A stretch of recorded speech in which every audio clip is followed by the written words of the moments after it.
welcome to my channel. My name is Wemi and this is my Moments of Love. If you're new here, please join us and subscribe in, and if you like this video or the content of this video, give me a thumbs up and let me know how you feel below. Alright, so let's get into it. Today we're talking, I'm getting nice and comfortable here. I'm relaxing with you guys. We're going to have a good chat. We're going to talk about homeschooling, as the title obviously suggests and gives away to you. I'm going to talk about homeschooling, and for those who don't know, I homeschool our little son. His name is Alayo. He is 3, going to be 4 in about a month. And I'm going to talk about what we do, why we do it, how we do it, when we do it, and why we do it. I think I might repeat it. I'm not sure there, but let's get right into the conversation. So let's start into how we got into this homeschooling journey. So our journey into homeschool is a little bit funny. If you'd asked my husband and I previous having our son, would have said we'd never homeschool. Like, homeschooling is, who does that? You know, why would you do that? That's how we felt about homeschooling. So to tell you this is a full 180 for us, it's a full 180. We were both very against homeschooling until we found ourselves here. Which goes to tell you that never say never. And they always tell you that with parenting, to never say never, because you never know until it's your turn. It's so true.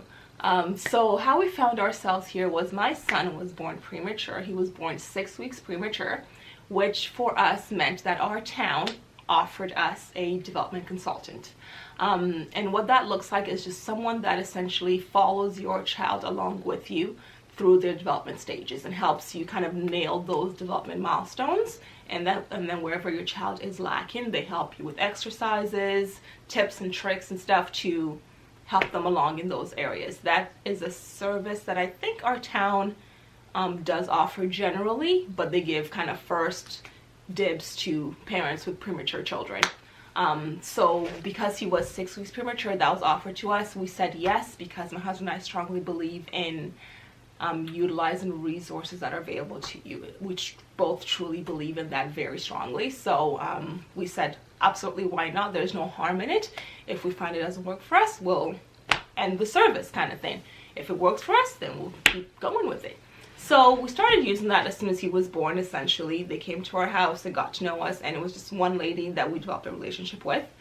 And as he got older, as he kind of came close to hitting 1, she was a little bit like, his language development, she wasn't too, I don't want to say impressed, but she just was unsure if he was nailing it quite right.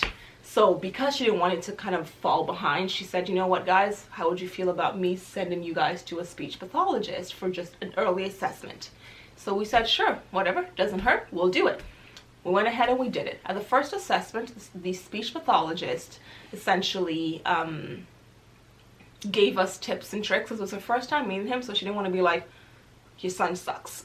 So she gave us some things to go home and do and come back in 6 weeks, and she would see if those things helped and where he's moved along to. When we went back for our second appointment after using the tips and tricks, what my husband and I first realized was that with our son, spending intentional time with him, doing intentional things, reaps rewards and benefits, which I think is the case for a lot of children. If you work on something with them, you will see a return, you will see them improve in that area. But we realized it very early on with him that if we did things with him, he learned, he got better. It was the same way with his eating. He's just been like that since he was born. If you let him be to his own wills, he ain't gonna do nothing. But if you truly kind of like direct his attention, direct his energy, he's a multiplier in that sense. So we noticed that about him right away. So that was the first kind of trick she taught us. Second time we went back, so this would be third appointment, we went back again, and at that one we noticed that our son's language had just like started taking off. And he was reading. For those who don't know me very well, if you're new to my channel, I tend to wear a lot of, I guess they're called graphic shirts, but shirts with words on them. I tend to wear that a lot in my daily kind of around the house life. And our son had started reading the letters off my shirt. He wasn't reading the words, but he would be like, T, A, and he would point out the random letters on my shirt. And we're like, oh, I guess these shirts are coming in handy. So he would always kind of know the letters. So we went back to this third appointment excited that, like, look, our son knows letters. And the lady was just like, that's nice, but I don't care because he needs to be able to do these other things that I care about. And we're like, well, that's not very encouraging for a child. Like, he's doing well in one part. Can we celebrate that? And while still working on the other things? But she wasn't willing to celebrate his wins. And as parents, we were not okay with that, because for us, it's important to celebrate your wins while still knowing that you can keep improving in other areas. So that was the second thing with the speech pathologist that we were just like, okay, is this how the system works? And then the third thing we learned with her was at another appointment that we went to, because she kind of followed him for about a year or so before we all kind of realized that he didn't need this service at all anymore, and we terminated that service. But at another appointment we went to, she had, because speech pathologists do their assessments through play. So they were playing, and she gave him a hairbrush, and he didn't know what to do with it. And I sat there BBM straight face like, no, he does not know what to do with a hairbrush, because I don't use a hairbrush. My husband doesn't either. No one in our house uses a hairbrush. My son doesn't either. My son combs his hair with a comb. If you show him a comb, he knows what to do with that. And then she also gave him a kettle, an old school, like on the stove kettle. We haven't had a kettle in our house, a kettle of any kind, since like we've been together. Because when we first kind of got together, we had a Keurig. And then after the Keurig, we advanced to an instant hot water faucet. That essentially, you turn on the faucet and it's boiling hot water to make tea, whatever you need. So he's never seen a kettle before. So he didn't know what to do with it. And she really negatively assessed him on that. And we both thought that was so unfair of the system. Because the system is directed towards the majority being non-natural haired black women. So something like a comb, I'm like, if I give you, and in my head I was saying to the lady in my head, because I didn't want to be rude to her, I was going to ask her, like, if I gave you an afro pick, would you know what's with an afro pick? Or a rat tail comb? No, you would not know what's with a rat, and you're a grown woman. But my son, he does know what's with a rat tail comb. He knows what's with an afro pick because he sees me use that. So for you to judge him that he's dumb because he doesn't know what to do with a comb, with a brush, seemed unfair to us. We're both just like, that's what the system does. So now if I send you to public school, they're gonna be like, oh, he doesn't know how to use a brush because, so therefore he must be dumb. No, not true. And so those three things were kind of what guided us down the path of like, we don't want our son in a regular education system. We didn't know if that was going to be a private school system or what that would look like at the time, but we both kind of felt like we've got to be really involved in this education one way or the other. So with that being said, we kind of just carried on with him, and we both intentionally started creating goals for ourselves to teach him, to help him advance in different areas. And we would find that whatever goals we set, if we paid attention to them, we hit them very quickly. Here he is. You keep interrupting my videos, man. You can sit with me if you want, but I have to talk, okay? I need to see. You can still see, but I have to talk. Why are you covering my face? Because I want to. No, that's not very nice. I like to. That's not very nice, you stinky bat. That's not very nice, Mr. Tickleface. Mr. Tickleface. Oh, I fell down. Mommy. Yes. Can you help me put on this? Sure. So as I was saying, once we decided that we were going to take that approach with him in general, we kind of went full force with it, and we just started working on different things with him all the time. And what that led to was, by the time he was, I'd say 2.5 or so, we found that he was really, really good at, his speech was phenomenal. He was speaking very clearly, very mature in his speech. And we never believed in like baby talk, so we never did baby talk with him growing up. We're always just, I don't know, normal conversation. I mean, child appropriate, but we still used regular words. You're joining me? Yeah. Okay. So if you guys don't mind the distraction here. So anyways, so that's what led us essentially to homeschooling. Once he hit the age of about 2.5, my business had got so busy that I just did not have the time with him that we both felt he needed. So we decided to go take a tour of a daycare center because we considered enrolling him in daycare just to kind of get him both the learning and the social aspect covered. What daycare center? The daycare center that we went to. I don't get what the day. I know, you don't have to get it.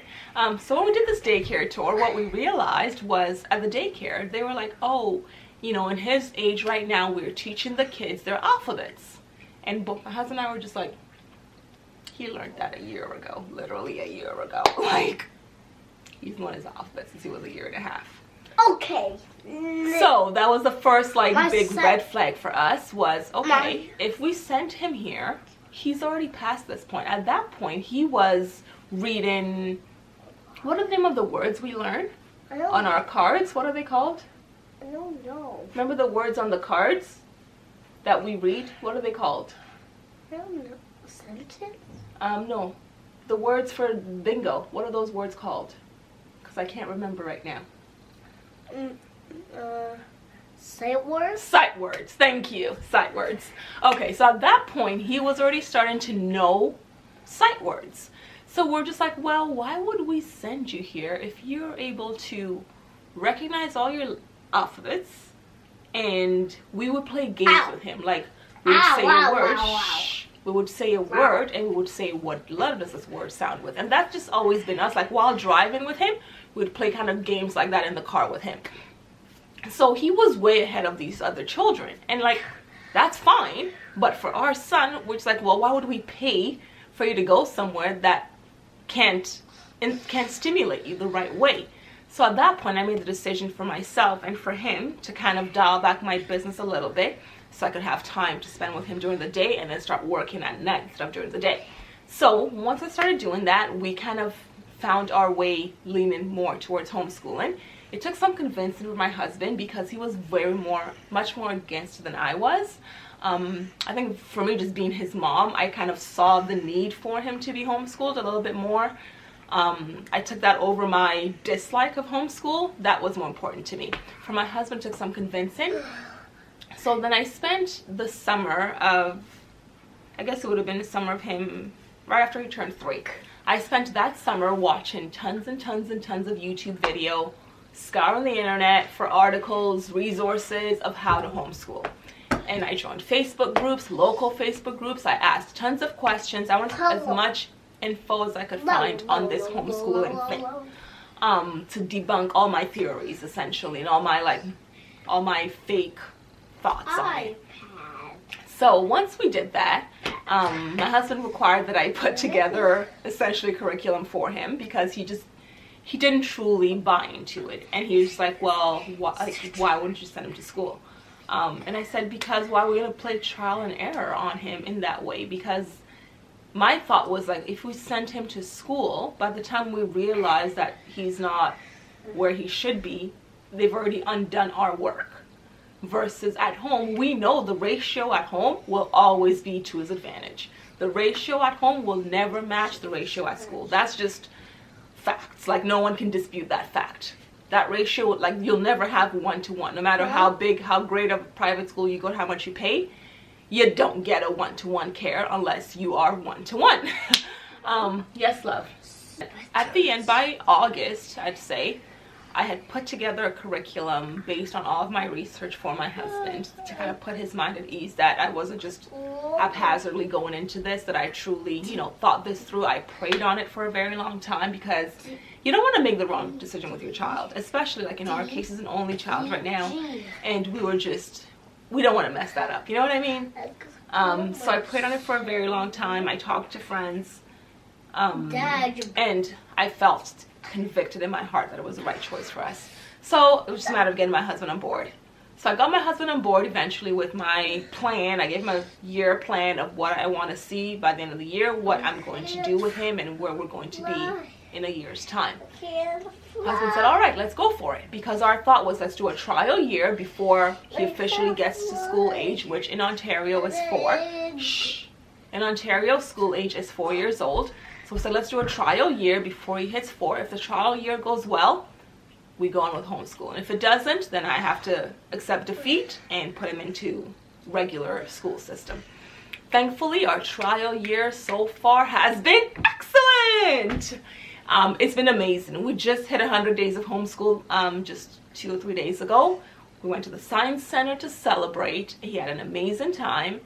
And we have just we have committed to the homeschooling journey for us. It's been amazing. It's been harder, I think, to get the social aspect intertwined into our homeschooling days, just because a lot of homeschooling co-op groups and stuff like that don't start till you're 4. So he's not 4 yet, and because of that, he can't join a lot of these things. But I believe that once he is of age, we'll have a lot more doors open to us to fill in the social gaps, because right now we fill the social gaps with, like I said, town programs that he's able to go to a few times a week. But a lot of those programs end when you're 4 because they expect kids to be in school. So all of those programs end. So they get changed with, there's a lot of homeschooling programs that are like homeschooling gym days with the city, homeschooling swim days, things like that. But you can't join them until you're 4. So I think once he hits 4, we'll have a lot more open to us that we can jump into and dive right into and get the social aspect fulfilled. But for us, educational wise right now, it's been amazing. Our son is able to read right now at a 1-year-old level. He's done really well. He's taken to it. At the beginning, there were a lot of kinks of him and I kind of figuring out each other, because a lot of times we're doing this a lot. But I think we've both come to a place where I kind of know when he's hit his max for the day, and I know to let him go. But at the same time, I don't want him to just be like a kid who just like gives up. So I do try to push him past his max every now and then. I'm like, you can do a little bit more. You know, I try to encourage him to just not give up just because he doesn't feel like it anymore. Because I also want to teach him values as well. It's not just about the books. It's about the values. It's about the routine. It's about the system. Things like that I believe the school system does instill in children. Because I will give them credit for that. The school system does teach things like that as well. So it's important for us to have a well-rounded child, to teach him all of those other aspects as well that he's not able to get because he's not in a general school system. With that being said, I think that kind of covers our why, how, and all of that. Like our how, I've put up a video before of like our homeschooling day in the life kind of thing, so you guys can kind of check that out. I'll do a new video of that probably in about a month or so, because I think we're in a much better system now and it'll be much easier for me to kind of capture our day. So I'll do another updated video of that shortly for you guys to kind of see what we've evolved into. And I don't know if I missed anything else. Alayo, do you want to talk about homeschooling to people? Sure. Sure. He said sure. Okay. Come tell them about homeschool. Okay. Okay, come on. Is Bear coming too? Yeah. Okay, Bear is joining us. Careful, don't sit on my iPad pen. Do you want to sit on me or sit on the chair? I want to sit on the chair. Oh, sorry. Okay. There you go. Okay, so... You got to be in the frame though. They can't see you. There you go. Okay, go ahead. Now they can see you. So tell them. Yeah, now homeschool is a formative thing that we do. It's a what thing? Oh. No, tell me. I wanted to hear what you said. I didn't hear you. Okay. So homeschool is just a homeschool thing that is perfect for us. Cause every time when we do homeschool, it's just, we just get to do other things. Well, like in 100 days, I was doing homeschool, and then I got to go to the Science Center. Yeah. And then there was actually a dance thing on their floor with those blocks. Cool. Yeah, and then their floor with blocks change all the different kind of things in it. I wondered when the blocks were gonna come back at the science center.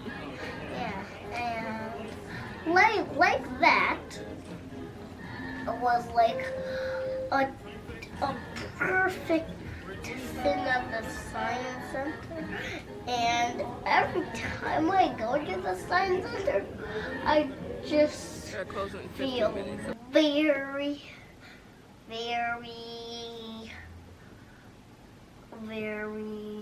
good at the science center. Perfect. But sometimes it just feels actually tough. And it's because every time one of my friends steals all my balls, then I'm just mad. Yeah. And then what do we say? Remember, when people take things from us that they shouldn't, we just kindly ask them to please give it back, right? Yeah. But I was just mad. I know, but you don't have to be mad. You just have to communicate to people so they can know. But I waited until my friend was done. You did, which is very good. Yeah.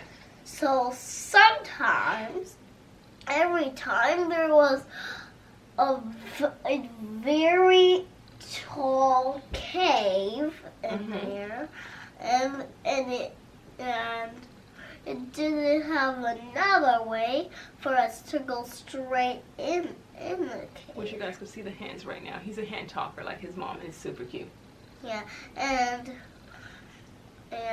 well, when there's a big cave, when there's actually like regular. Can you sit here so they can see your hands? Okay, go ahead. Regular like big giant cave. Mm-hmm. And sometimes in that big giant cave, it just doesn't have another way in the cave to go to keep staying. So sorry, our camera turned off, so we're gonna say bye to everybody now and say thank you for watching our homeschooling video. But I want to still record. I know, but the camera is dying, so we have to say bye. So you guys have got to see a little bit of his personality. Wait. So this is my Alayo. He'll be 4 on March 16th. On March 16th. So say bye, everyone, and I'll see you next time. It's okay, you'll see them next time. You'll get to record next time. Don't be sad. Oh no, don't be sad.